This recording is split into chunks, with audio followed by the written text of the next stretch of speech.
Hello friends, I am Dr. Anuradha, fertility specialist from Anu Test Baby Center, Hyderabad. We are going to discuss the role of immunomodulatory properties of progesterone for successful IVF cycles. Most of the IVF cycles utilize controlled ovarian stimulation protocols which require gonadotropin releasing hormone analogs.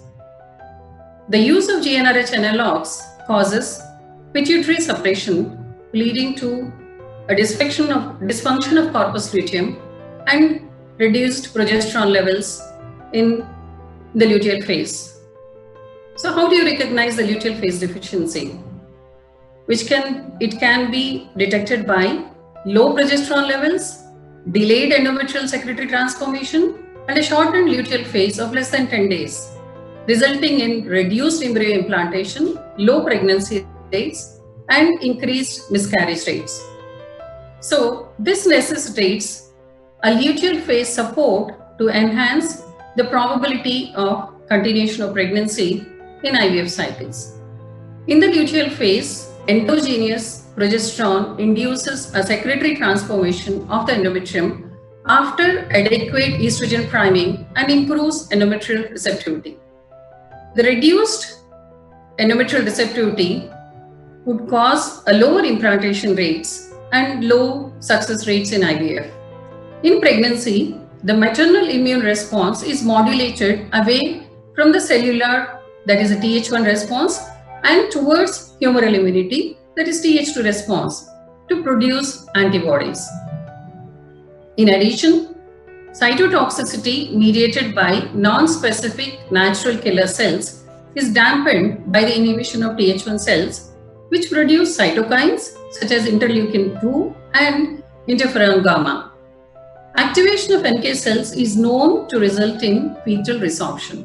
Thus, there is a bias towards the production of Th2 cells in pregnancy, which may be a productive mechanism to promote fetal survival.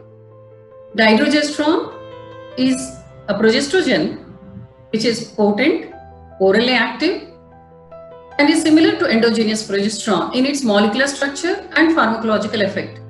It acts via the progesterone receptor to produce a 34Kd mediator protein called progesterone-induced blocking factor, that is PIBF, which mediates the immunomodulatory effects of progesterone during pregnancy.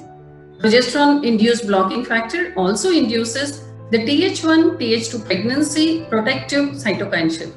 Moreover, PIBF suppresses NK cell activity by inhibiting perforin exocytosis and increases the synthesis of asymmetric antibodies that can mask fetally derived antigens without activating the complement system, phagocytosis, or cytotoxicity, and therefore plays an essential role in the immunological defense of the fetus. So to conclude, dydrogesterone induces an embryo protective immunomodulation conducive to the success of pregnancy.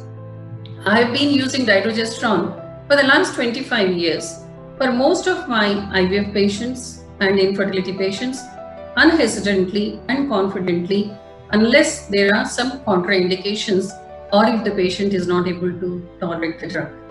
The next session will be on maintaining Th1 and Th2 balance and its impact on IVF success rate by my fellow colleague. Thank you.